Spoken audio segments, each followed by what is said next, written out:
The ICEM has long been involved in the global sustainability debate. Whether the topic is pollution or sustainability in a broader sense, the ICEM has done research and produced policy papers and has been engaged in the global debates. One area in which the ICEM has been particularly effective is in our work on climate change. Here again, we are very, very grateful that Boilermakers delegations have been on our side in the COPE meetings in Copenhagen and in other COPE meetings. As ICEM, we are in support of a fair, ambitious and legally binding global climate treaty. But no less, we track climate change negotiations of their profound implications for all workers, but especially for industrial workers, the members of our affiliated unions. The costs and the benefit of protecting the environment must be shared fairly. Climate change legislation must ensure a level playing field to prevent carbon leakage. And we must particularly focus on the social dimension of sustainability. Economic development, a fair distribution of wealth, social welfare, equity, peace, and human rights are all part of a complete framework of sustainability. We insist that decision makers consider the social implications on decisions regarding climate change. Existing jobs must be made more sustainable and new green jobs can be created and must be decent work. In this regard, we support our affiliates in their demand for industrial policy strategies at national level. And ICEM supports its affiliates in their fight for strong social programs to underpin specific and strong just transition provisions for the protection of workers, their families and their communities in cases where environmental change results in dislocations of the workforce. Sisters and brothers, one of the greatest risks and dangers towards sustainable development is the trend towards contract work, agency work, irregular work, outsourcing, temporary work, and individual contracts. All these are terms that have become a reality and a problem for many, if not most, workers around the world, affecting all sectors and all types of jobs. In a survey of the McKinsey Global Institute, actually, we could only read 3 weeks ago that the majority of companies in the United States expect that there will be an even stronger change of the workforce toward more part-time, temporary and contract workers. So this shows it is a problem worldwide, it is a problem in the United States, and I suppose it is also a problem in Canada. Like in the US and Canada, in almost all countries of the world, 2 categories of employees are created this way.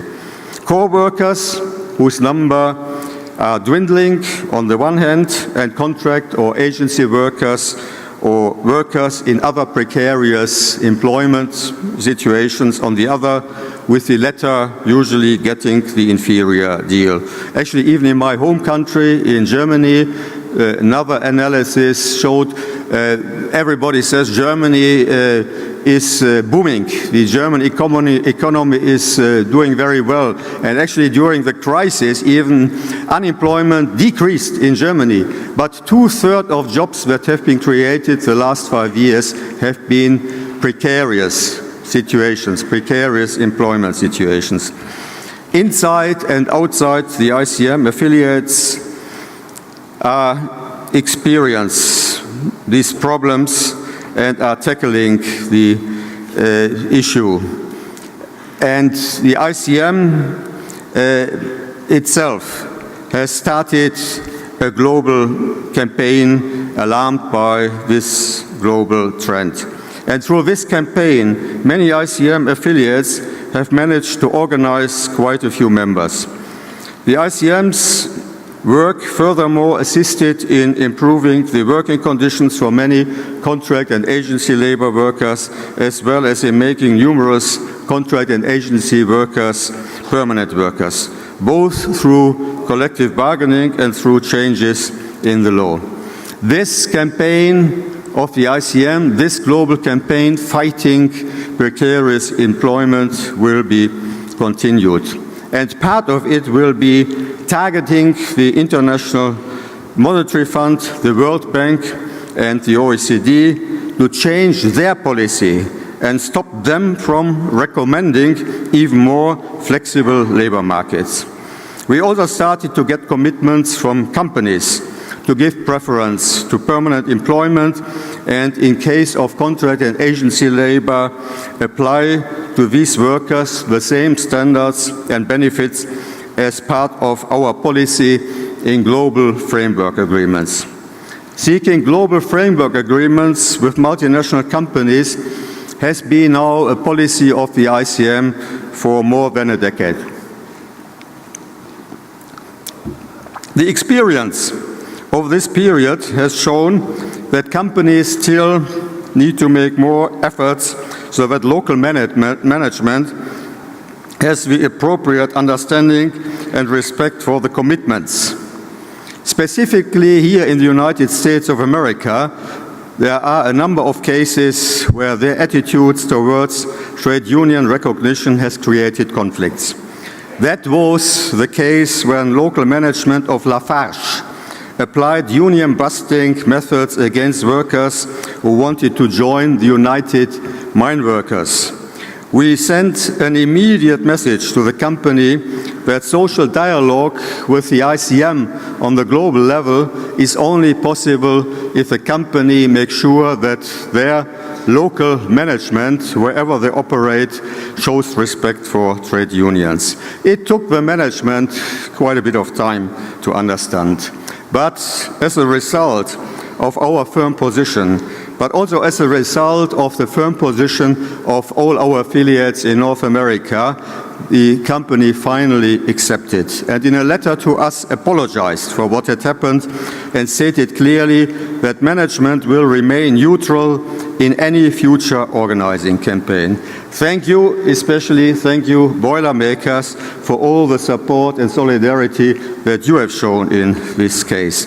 It indeed had an impact that went beyond this conflict and beyond our relationship with Lafarge. There are now good examples of how global framework agreements have proven to be valuable tools for workers around the world.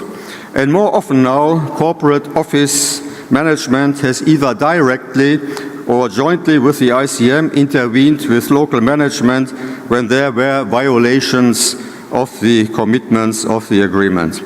And more successful initiatives have been taken to clarify the language and strengthen especially the commitment for trade union recognition. Nevertheless, of course, we need to remain vigilant. And you and other affiliates must continue to put these commitments that these companies make in these global framework agreements, put it to a test. Key for making successful use of global framework agreements is solidarity. It's solidarity that we need to continue to organize beyond borders.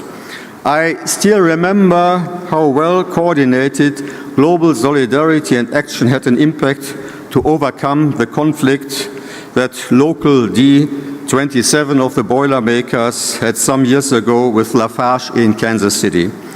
That the company in the end withdrew the take-backs that it originally wanted was a success, of course, of your strength, of the strength of the IBB, was a success of the firm position of local D27 and the members in Lafarge Sugar Creek plant.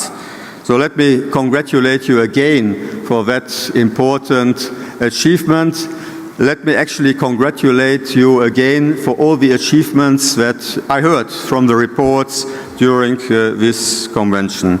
But allow me also to be proud that, especially in this case of the conflict in the Sugar Creek, that the ICM is proud that we were able to contribute a bit by mobilizing our affiliates in France and other countries to come out in full support. And I assure you, whenever there is a similar conflict again, the ICEM will be on your side, the ICEM will be behind you, the ICEM will mobilize its affiliates. Actually, I had many discussions during the convention with the delegates, and I already heard there is a conflict with Buzzi, Italian cement company. There are a couple of other conflicts. The ICM is there. The ICM will mobilize support whenever you call us. To establish a solid base for joint action beyond borders, it has become a policy of the ICM to encourage affiliates to establish networks between unions in the same sector and workers who have the same employer.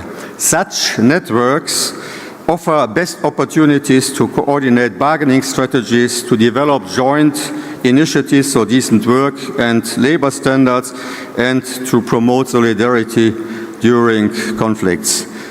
Let me mention that one of the best examples for such networking is the North America Cement and Building Materials Network, which combines a couple of ICM affiliates in North America. And here again, I have to thank you, I have to thank Newton, I have to thank Warren, I have to thank Jim for taking initiative and helping to set this up. This is not only a very remarkable example of solidarity, it shows how the Boilermakers are innovative when it comes to develop new strategies, to develop new instruments even beyond traditional borders. Sisters and brothers, the ICM has become part of a process that I may call a process of historical dimension. Many of the initiatives, many of the activities that I described, we actually have developed together with the International Metal Workers Federation and together with the International Textile Workers Federation in recent years. And the tremendous impact that joint action had over these years have encouraged us now to seek even to merge the three organizations and to build a joint global union federation. And I'm actually very confident, after all the discussions we had in a very transparent way, that we meanwhile have reached the point of no return. We are indeed looking forward to organize a merger congress to get International Metal Workers Federation and to get International Textile Workers Federation together with the ICM in a congress in Copenhagen, Denmark in June next year. Sisters and brothers, again, let me praise you for the unity that you have demonstrated here in your congress. Let me again applaud you for the support that you have shown to your leadership. Let me again applaud you for demonstrating the International Boilermakers are a dynamic and progressive trade union. I repeat this because now we also need your support to make sure that the new Global Union Federation, which we are in a process to build, which will represent 50 million workers in the future, that Global Union Federation also not just will be big, but it must be made active, it must be made dynamic, it must be made progressive. And I'm very sure that with your support, we will manage. We will grasp the opportunities which a big, strong global union offers for defending and advancing the interests of workers beyond borders. Let me again thank you very much for inviting me to this convention. As I said, it was very exciting for me, but it was also very enlightening. I learned a lot. I wish you, I wish all of you, I wish the International Boilermakers a good future for all the workers that you represent, a good future for the United States of America, a good future for Canada. Thank you very much. Best for the Boilermakers. Solidarity.